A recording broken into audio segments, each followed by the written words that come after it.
여종의 주인들은 자기 수익에 소망이 끊어진 것을 보고 바울과 실라를 붙잡아 장토로 관리들에게 끌어갔다가 상관들 앞에 데리고 가서 말하되, 이 사람들이 유대인인데 우리 성을 심히 요란하게 하여 로마 사람인 우리가 받지도 못하고 행하지도 못할 풍속을 전한다 하거늘, 무리가 일제히 일어나 고발하니 상관들이 옷을 찢어 벗기고 매로 치라 하여 많이 친 후에 옥에 가두고 간수에게 명하여 든든히 지키라 하니, 그가 이러한 명령을 받아 그들을 깊은 옥에 가두고 그 발을 차고에 든든히 채웠더니 한밤중에 바울과 실라가 기도하고 하나님을 찬송하며 죄수들이 듣더라. 아멘. 3월 첫 주 주일을 맞이해서 우리 주님의 전에 나오신 여러분들을 환영하고 축복합니다. 또 실시간 온라인 예배로 함께 하시는 분들도 환영합니다. 우리 서로 우리 같이 또 오랜만에 뵙는 분들도 있는데 우리 같이 한번 인사하겠습니다. 만나서 반갑습니다.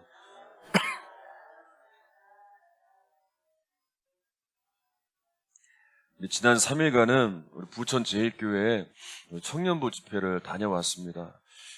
우리 찬양단 팀도 같이 가서 찬양 인도를 하고 또 귀한 은혜를 흘려보내고 왔는데, 이렇게 집회를 다녀보면 하나님께서 이루어 가시는 부흥의 흐름을 경험할 수가 있습니다. 아, 이 시대에 하나님이 이렇게 부흥을 이루어 가시는구나 라는 걸 경험할 수 있는데, 갈수록 사람들은 자신들의 어떠한 지적인 판단과 또 자신들의 생각을 가지고 모든 것을 결정하려고 합니다.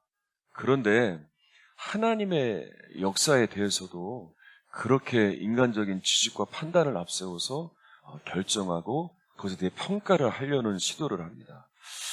그러다 보니까 이 위기 시대에 부정적인 말들, 또 그런 안 되는 여러 가지 이유들이 무성하고 계속해서 그런 말들을 만들어 내고 있는데, 그러나 분명한 건 하나님의 부흥은 이러한 상황과 이런 환경과 이런 사람들의 생각과는 달리 정말 하나님의 역사와 하나님의 부흥은 계속 일어나고 있다는 겁니다. 여전히 하나님을 만나고 여전히 하나님 안에서 변화되는 이 사도행전의 역사는 지금도 계속 일어나고 있다는 거예요. 그래서 여러분, 우리가 이 땅을 살아가면서 우리가 무엇에 반응하느냐는 정말 중요합니다. 우리는 사람에 반응하는 것이 아니라, 환경에 반응하는 것이 아니라, 우리는 오직 하나님의 말씀, 하나님이 주시는 은혜에만 반응해야 합니다. 그렇게 하다 보면 그 뒤에 일어나는 분명한 하나님의 선하신 역사하심이 우리에게 일어날 겁니다. 오늘도 이 시간 주시는 말씀에 여러분들이 집중하고 반응할 때 하나님이 여러분들과 함께하는 은혜가 임할 줄 믿습니다. 자, 오늘 본문에도 이런 승리가 나온 거예요. 주어진 불합리한 상황과 이런 역경 가운데 하나님께만 반응했을 때 일어나는 승리가 나오는데, 본문의 말씀을 한번 하나하나 읽어가겠습니다. 19절의 말씀 읽겠습니다. 시작. 여종의 주인들은 자기 수익에 소망이 끊어진 것을 보고 바울과 실라를 붙잡아 장터로 관리들에게 끌어갔다가, 자, 점치는 여종의 주인들이 바울과 실라를 잡아다가 관원들에게 고소합니다. 그러니까 이제 바울이 점치는 여종에게 붙었던 귀신을 내어 쫓으니까 더 이상 점을 칠 수가 없게 된 거예요. 그래서 주인들의 수입이 없어지게 된 거죠. 자, 그런데 주인들은 진실을 말하는 게 아니라 거짓을 말아요. 이제 누명을 씌우려고 합니다. 20절, 21절 읽겠습니다. 시작. 상관들 앞에 데리고 가서 말하되, 이 사람들이 유대인인데 우리 성을 심히 요란하게 하여 로마 사람인 우리가 받지도 못하고 행하지도 못할 풍속을 전한다 하거늘.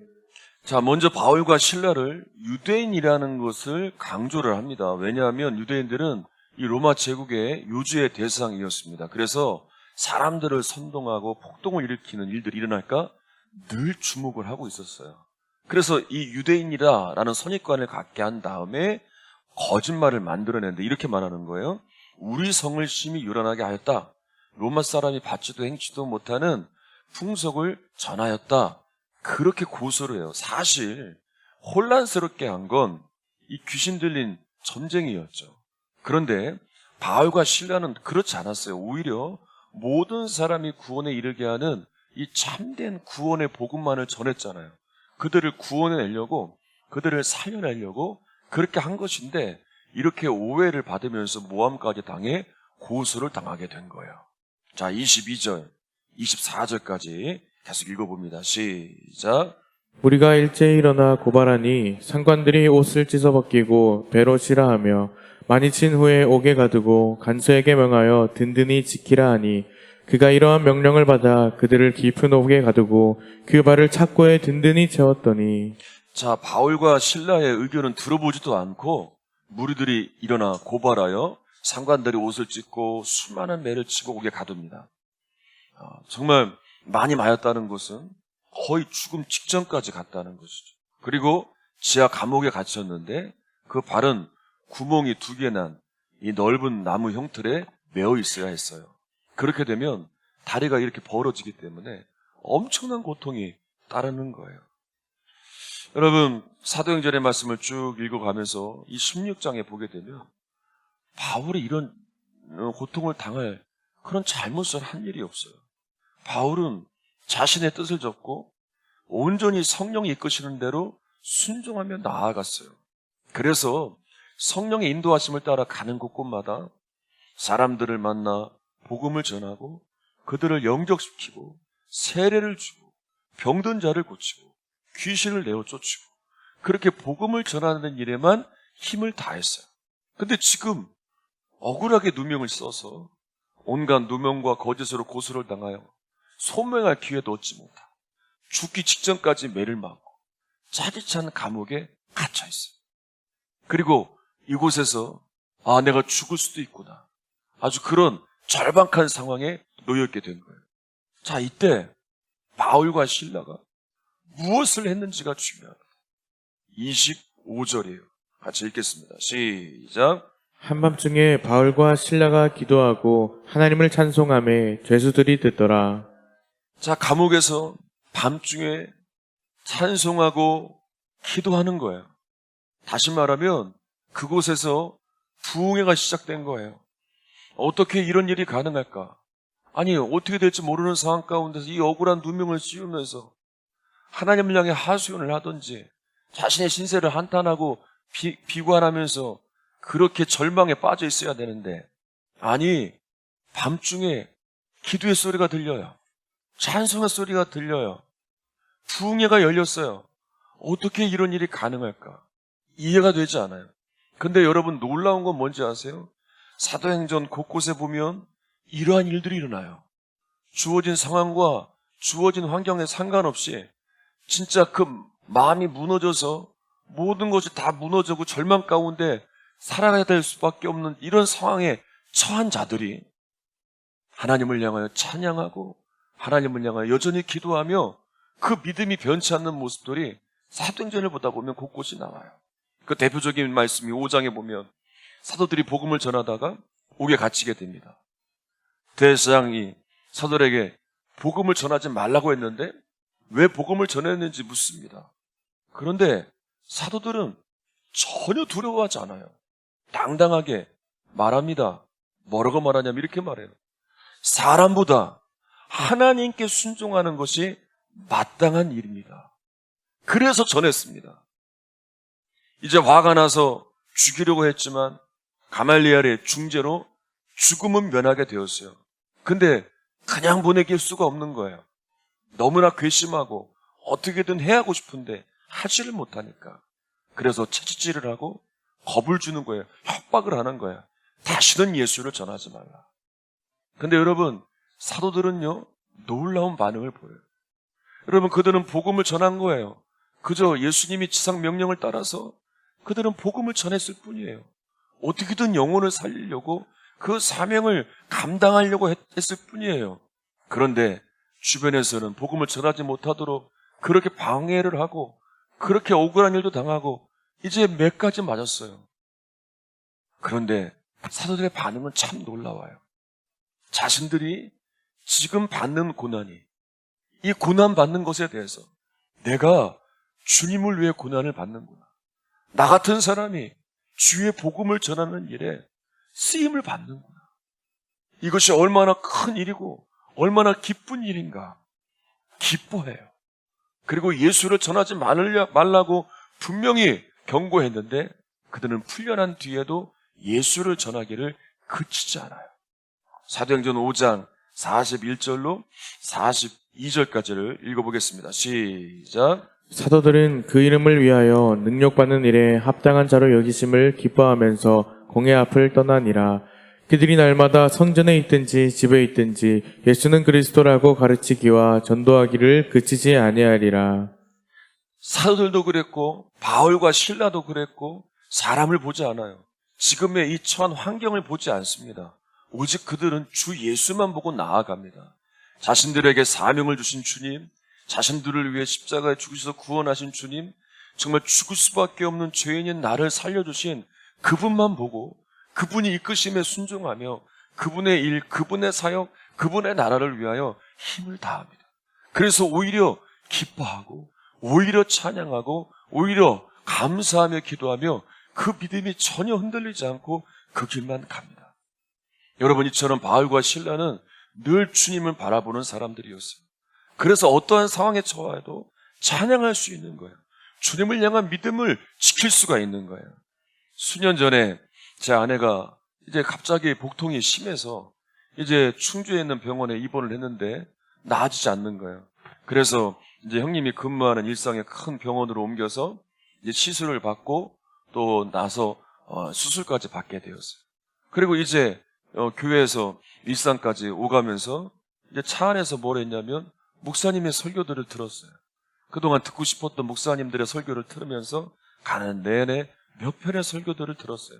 설교를 듣고 같이 찬양을 하고 같이 기도를 하면서 예배를 드리면서 예전의 일들이 생각나는 거예요. 예전에도 간증을 했지만 예전에 저희 아이가 이제 사고 난 이후에 병원에서 이제 그 이후에 계속 수술이 반복되어지고 계속 치료가 있을 때 그때 이제 원주도 오가고 서울도 오가고 수원도 오가면서 그때 뭐 했냐면 그때 차 안에서 계속 목사님들의 설교를 들었어요. 저도 인간인지라 마음이 무너질 때가 한두 번이 아니었어요. 그렇게 마음을 결단하고 나아가면 이제 그 모습을 볼 때 정말 어떻게 되는 거 아니야? 잘못되는 거 아니야? 나아지는 게 없는 거예요. 그 모습을 보면서 내려오는 내내 얼마나 마음이 힘들었는지 몰라요. 그런데 그때 차 안에서 들었던 설교가, 그때 차 안에서 함께 찬양했던 찬양이, 그때 차 안에서 드렸던 기도가 저를 살렸어요. 그 차 안에서 정말 부흥회가 열렸어요.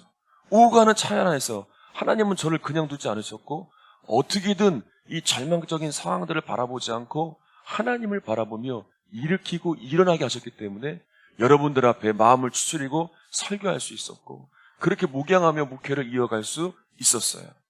여러분, 우리가 평소에 정말 주님을 바라보는 훈련을 해야 됩니다. 그래서 특히나 고난이 올 때 더욱더 주님을 바라봐요. 그래서 여러분, 자꾸 우리는 말씀을 봐야 돼요. 이제 사순절 이 기간에 항상 작년부터 이제 성경 필사를 같이 하기 시작했어요.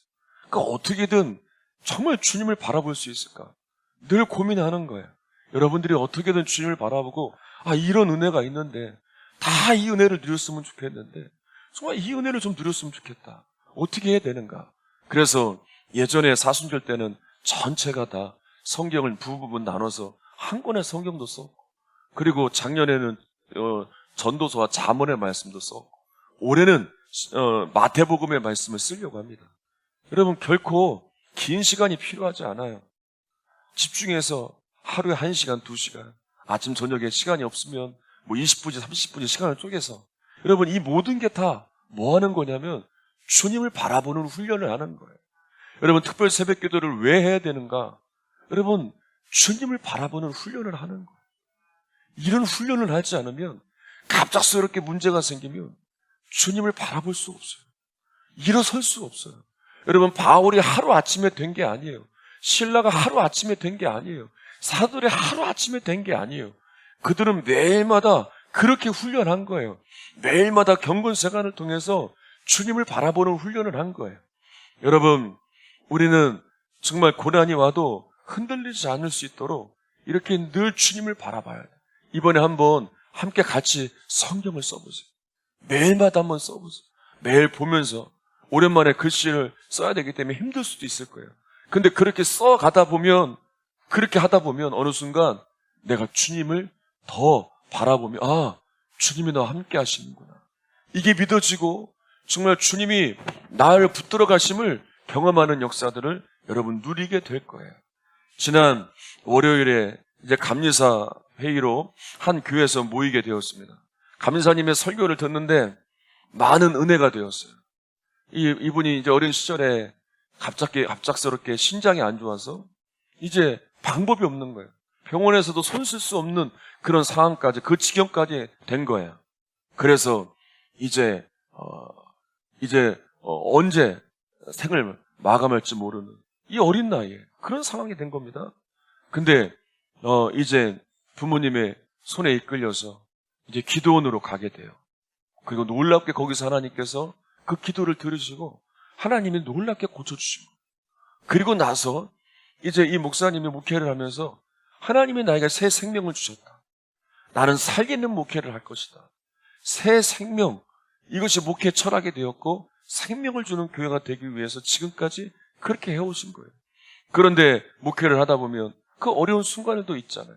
그런 일들이 있을 때마다 그때 어렸을 때 다 죽어가던 나를 살리신 그 하나님을 생각한 거예요. 그 하나님만 바라보며 내가 새 생명을 얻었지. 내가 죽음 가운데 살아났지. 지금 이 어려운 상황 가운데 내가 죽음도 이겼는데 하나님이 죽음 가운데 살리셨는데 이 어려운 순간, 이 어려운 상황에서도 나를 살리시겠지. 나를 도우시겠지. 그렇게 이겨내며 생명을 살리는 사역들을 하니까 하나님이 그렇게 역사에 오셨다는 거예요. 얼마 전에는 선교사님이 기도 부탁을 하시는 거예요. 학교를 지어야 되는데 총 4칸을 지어야 되는데 이제 아이들이 자라나서 이제 상급 학교를 올려보내야 되는데 보낼 학교가 없는 거예요. 근데 학교를 지어야 되는데 답이 없어요. 왜냐하면 이 총 4칸을 지어야 되는데 한 칸에 수천만 원씩 드는 거예요. 그 돈이 어디서 나겠어요. 근데 이 목사님에게 감동이 오는 거예요. 그래서 기도하면서 하나님, 정말 이 일을 우리가 하고 싶습니다. 근데 뭐가 있어야죠. 근데 놀랍게 2칸을 질 수 있는 그런 후원액이 모아지게 되었어요. 그래서 우리 교회에서 2칸을 짓겠습니다. 이 2칸도 대단한 거죠. 다 했으면 좋겠지만 지금 상황이 이 2칸밖에 할 수밖에 없습니다. 그래도 그렇게 하겠습니다. 그렇게 약속을 하고 성교사님도 너무 좋아서 그렇게 2칸이라도 시작하면 나중에라도 하면 되니까. 정말 하나님이 이렇게 응답해 주시는구나. 서로 기뻐하면서 이렇게 시작을 했는데 놀랍게도 이 4칸을 다 지을 수 있도록 하나님이 또 그렇게 역사해 주신 간증의 일들을 하나하나 이야기하시는 거예요. 여러분 분명한 건 뭔지 아십니까? 교회가 아무것도 하지 않으면 아무런 일도 일어나지 않아요. 믿는 자들이 아무런 노력도 하지 않으면 아무 역사도 없어요. 우리가 살아가면서 하나님을 바라보는 노력이 없다면, 하나님을 향하여 나아가지 못한다면 아무런 일도 없을 거예요. 세상 사람들처럼 똑같이 세상 흘러가는 대로 그렇게 흘러가고 세상 사람들까지 똑같이 이런 일이 생길 때마다 판단하고 이런 일이 생길 때마다 정죄하고 이렇게 될 때마다 비난하고 편가르며 분열하고 갈등하며 그 속에서 그렇게 살아갈 거예요. 우리가 아무런 노력도 하지 않는다. 그러나 어떻게든 하나님을 바라보면서 하나님의 나에게 주신 비전을 붙들고 말씀을 붙들고 어떻게든 생명을 주려고 어떻게든 살려내려고 한다면 하나님은 나를 통해서, 나는 부족하지만 하나님은 나를 통해서 놀랍게 내가 거하는 곳곳마다 하나님이 이루시는 일들을 이루어 가실 거예요. 그래서 우리가 하나님을 바라보는 이 훈련, 매일마다 하나님을 바라보는 이 몸부림이 너무나 중요합니다. 지난 수요일에도 말씀을 나눴지만 예수님이 가신 이 길이 이 길이었어요. 이 길을 우리에게 보여주신 거예요. 계시록 5장의 말씀을 보면 이렇게 말하고 있습니다. 예수님을 어린 양이라고 말씀하고 있는데 그냥 어린 양이 아니라 죽임을 당한, 그러니까 예수님이 그냥 죽으신 게 아니라 당했다는 거예요. 그 죽임을 당한 어린 양이라고 말씀하신 거예요. 당한 거예요. 어떻게 보면 무능력해 보이잖아요. 저항도 못하고 대항도 못하고 그냥 죽임을 당한 거예요. 근데 왜 예수님이 이렇게 힘없이 아무 저항도 안 하고 죽임을 당한 어린 양이 되어셔야 하는가? 하나님께 순종하기로 결단하신 거예요. 왜냐하면 자신이 죽음을 통하여 모든 사람을 구원할 하나님의 계획을 아신 거예요. 그 뜻에 순종하기로 결정했기 때문에 저항하지 않으시고 죽임을 당하신 거예요. 여러분, 우리가 말 못해서 말 못하는 게 아니에요. 우리가 힘이 없어서 대항하지 않는 게 아니에요. 하고 싶은 말 얼마든지 많습니다. 우리 힘을 가지면 힘을 가질 수 있어요. 얼마든지 우리 목소리를 낼 수 있어요. 몰라서 고난을 피하는 게 아니에요. 그 고난의 길을 몰라서 가는 게 아니에요. 그 길이 하나님의 뜻이기 때문에 가는 거예요. 그 길을 가야만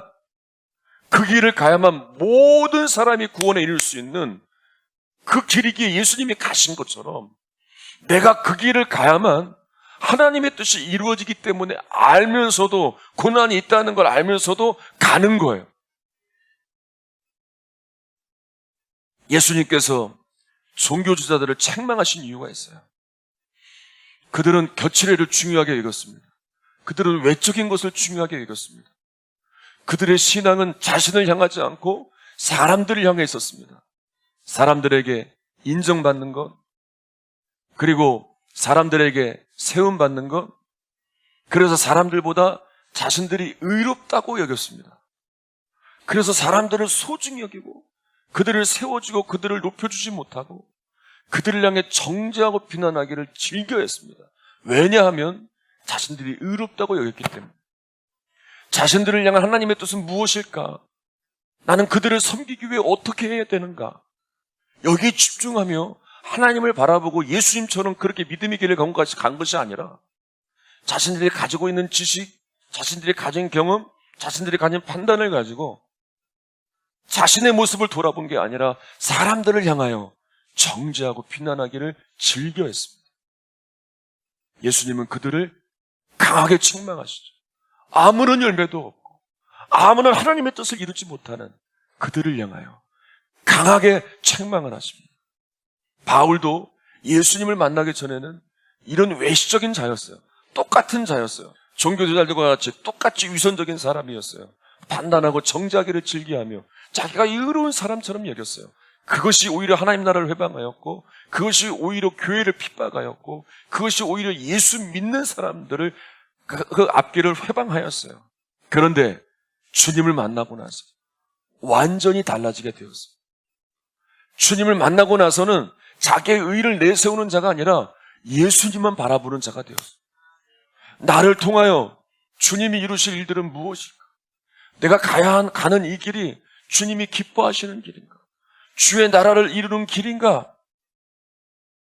억울하게 옥에 갇혀있지만 지금도 누명을 쓰고 고소를 당하고 그렇게 자칫한 감옥에 그렇게 몰려있지만 그러나 억울해하지 않아요. 그러나 자신의 신세가 비참하다고 생각하지 않아요. 왜냐? 자기는 여전히 주의 뜻을 이루는 길에 서 있기 때문에, 이것보다 영광의 자리가 없기 때문에, 매를 맞아도 억울한 옥살이를 해도 하나님의 뜻을 이루어가는 것이 그 길이 영광의 길임을 알기 때문에, 그래서 오히려 그곳에서 찬양하는 거예요. 오히려 그곳에서 기도하는 거예요. 오히려 그곳에서도 변치 않게 하나님을 바라볼 수 있는 거예요. 그리고 그곳에서도 하나님이 계획하신 일들이 일어나요. 말도 안 되는 그 차디찬 감옥에서도 하나님이 이루시는 일들이 일어나요. 이 일을 이루시려고 바울과 실라를 그 차디찬 감옥에 갇히게 하신 거예요. 우리 말씀을 한번 읽어보겠습니다. 사도행전 16장 27절 28절 읽겠습니다. 시작. 간수가 자다가 깨어 옥문들이 열린 것을 보고 제사장들도 도망한 줄 알고 칼을 빼어 자결하려 하거늘 바울이 크게 소리질러 이르되 내 몸을 상하지 말라 우리가 다 여기 있노라 하니. 감옥을 지키던 간수가 죄수들이 도망친 줄 알고 자결하려고 합니다. 바울이 막아요. 그리고 살려냅니다. 그리고 바울을 통해서 간수와 그 가족들이 세례를 받고 구원을 받게 되는 역사가 일어납니다. 이 일을 이루시려고 주님이 그렇게 인도하신 거예요. 바울을 힘들게 하고 어렵게 하고 그들을 고통 가운데 내몰려고 하는 것이 아니라 구원받아야 될 영혼들이 있기 때문에 주님이 그렇게 이끄신 거예요. 여러분, 그때는 몰라요. 왜 나에게 이런 고난을 주셨는지. 아니, 나는 정말 주의 사명을 감당하려고 열심을 내는데, 아니, 오늘도 예배 자리를 지켰는데, 아니, 오늘도 기도의 자리를 지켰는데, 아니, 그렇게 봉사하며 살려고 하는데 왜 나에게 이 고난의 일들을 주셨는지 그 당시는 이해가 되지 않아요. 그래도 변함없이 주님을 바라보고, 그래도 변함없이 주님을 향해 나아갈 때 어느 순간 보니까, 이래서 주님이 나에게 이런 일을 허락하신 거구나. 뒤늦게 깨닫는 때가 오는 거예요. 여러분, 우리가 가야 할 길이 이 길이에요. 지난 3일간 집회를 인도하면서 우리 교회 찬양팀도 함께 했습니다. 이제 집회를 첫날은 저 혼자 인도하고, 둘째 날은 우리 아이들이 이제 와서 직장도 또 월차도 내고 반차도 내고, 그리고 학교도 끝나고 또 KTX를 타고 뭐 이래저래 하고 출장 갔다가 오면서 그렇게 아이들이 이제 둘째 날 저녁에 피곤한 몸을 이끌고 다 모인 거예요. 그리고 이제 아이들이 찬양을 인도하는 거예요. 그리고 그 자리에는 이제 그 교회 청년들, 또 은혜 받는다고 청장년들, 또 어른들도 같이 와 있었어요. 근데 이 아이들이 찬양을 인도하는 거예요. 이제 기도하는데 눈물이 나는 거예요. 우리가 뭔데? 우리 시골에 있는 이 교회 아이들. 여러분, 엄청 큰 교회예요. 부천에서 정말 제일 오래된 교회예요. 규모도 어마어마한 교회입니다. 한때 청년들이 120명까지 모였던, 부흥을 이뤘던 그런 교회예요. 이런 교회에, 이 작은 시골 교회에 있는 담임하는 제가 가서 말씀을 전하고, 우리 아이들이 가서 또 찬양을 인도하고, 이런 일들이 일어나고 있는 걸 보면서 눈물이 나는 거예요. 우리가 뭔데? 우리가 무슨 자격이 있다고? 주님이 이렇게 세우신 거예요. 그러면서 깨닫게 되는 거예요. 우리가 그렇게 기도해왔고, 그렇게 준비하면서 주님을 향하니까 주님이, 우리는 부족하지만 주님이 그렇게 우리를 세워가시는 거예요. 그리고 그렇게 사역할 수 있도록 또 교회에서 또 나와 기도하시는 분들, 또 잊지 않고 기도하시는 분들이 또 한 명 한 명 생각이 나니까 또 눈물이 나는 거예요. 그러니까 그 집회에 정말 담대하게 설 수 있는, 하나님이 이렇게 우리를 세우셨어요. 여기에 역사하시겠구나. 그리고 함께 모인 청년들, 청장년들, 목회자분들에게 하나님이 귀한 은혜를 흘려보내주셨어요. 그 마음을 열어주시고 청년 공동체가 하나 되어 하나님의 비전을 바라보는 그런 일들을 허락해 주셨어요. 여러분, 우리의 인생이 가장 위대한 순간이 언제겠습니까? 여러분의 인생이 가장 위대한 순간이 언제겠어요? 여러분, 지금까지 살아오면서 언제 내 인생이 가장 위대하고 내 인생에 가장 가치 있다 언제 여겨보셨어요? 저는 그래요. 나 같은 죄인이, 내가 어떤 사람인지 아는데, 내가 어떻게 살아왔는지 아는데, 나 같은 죄인, 나 같은 사람을 이런 나를 찾아오셨어요. 아니, 하나님은 나 말고 더 나은 사람도 많고 더 의로운 사람도 많은데, 근데 이런 나를 찾아오셨어요. 변함없는 사랑을 알려주시고 또 그 길을 인도하셔서 하나님의 나라를 이루는 일에 세움받을 때 제 인생이 정말 위대해지더라고요. 저를 통해서 주의 말씀이 전달되어져 수많은 영혼들이 회개하고 돌이키며 하나님을 만나는 그 순간 제 인생이 위대해지더라고요. 내 스스로를 높이고 내 육신의 만족을 따라 온갖 추악하고 더럽고 죄악에 가득한 모습으로 살 때는 제 인생이 비참해지더라. 한없이 초라해지더라. 근데 그런 나를 변화시키셔서 하나님의 역사 위에 세우실 때에는 이것처럼 놀라운 축복, 이것처럼 놀라운 복이 없는 거예요. 여러분, 내일부터 특별 새벽기도가 시작이 돼요. 지금 우리는 사순절 기간을 보내고 있습니다. 여러분, 지금 다시 이제 바쁜 농사철이 되어지고 또 여러 가지 여러분들 삶에 분주한 일들도 많을 것이고 여러분 여전히 가정에 해결해야 될 일도 많을 것이고 여러 가지 여러분들의 마음에 불편한 마음도 있을 겁니다. 그런데 그런 가운데 분명한 건 하나님께서 여러분들을 통해 행하실 일들이 있다는 거예요. 여러분, 우리 땅을 보고 살지 말자. 우리 육신이 이끄는 대로 감정을 따라 살지 말자. 여전히 분내고 여전히 다투고 여전히 용서하지 못하고 여전히 땅에 매여 그렇게 살지 말고 우리 하나님이 주신 말씀 붙들고 하나님 바라보면서 하나님이 나를 사랑하신 것처럼 그렇게 사랑을 나누고 그렇게 서로 격려하고 그렇게 서로 힘을 주며 함께 하나님 나라를 일고 가자. 그때 내 인생이 이렇게 위대해지는구나. 야, 내 인생이 이렇게 하나님이 함께 하시던 인생이 되니 내 삶이 이렇게 가치가 있게 되는구나. 이걸 여러분들도 좀 경험했으면 좋겠어요.